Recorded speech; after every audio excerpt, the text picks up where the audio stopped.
You've probably heard the headline, "Unemployment is at a historic low." Sounds great, right?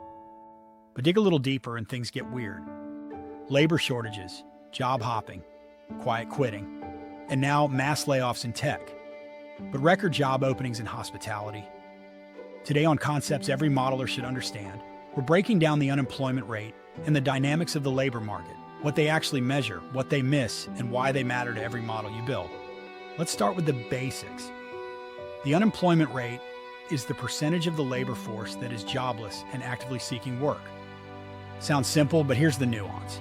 It doesn't count people who've given up looking. It doesn't count people working part-time who want full-time jobs. And it doesn't count those who've left the workforce entirely. So when you hear 3.9% unemployment, it doesn't mean only 3.9% of adults don't have jobs. It means 3.9% of those actively in the game are still looking. Now let's zoom out. The labor market isn't static. It's a living system.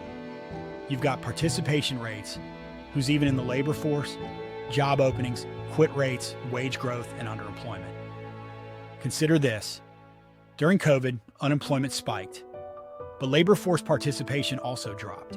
Some people retired early, others stepped back for caregiving or rethinking priorities. Post-pandemic, we've had a tight labor market. Low unemployment, high demand for workers, rapid wage growth in some sectors, and major mismatches between where workers are and where jobs are. So why does it matter for modelers? Number one, consider consumer behavior modeling. Unemployment affects income, spending power, and savings.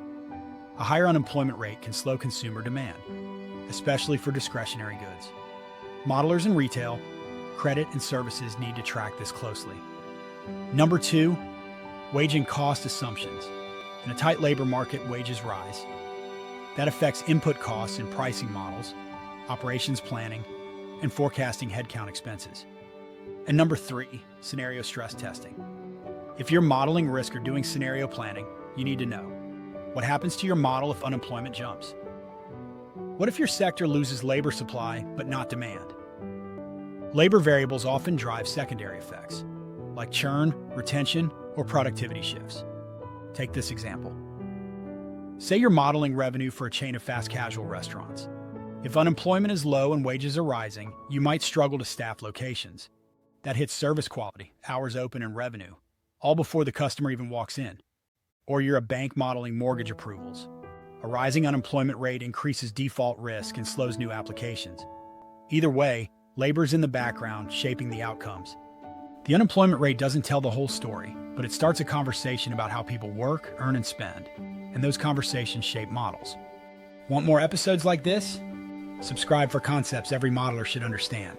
Download the free Modeler's Market Primer in the description, and I'll see you in the next one.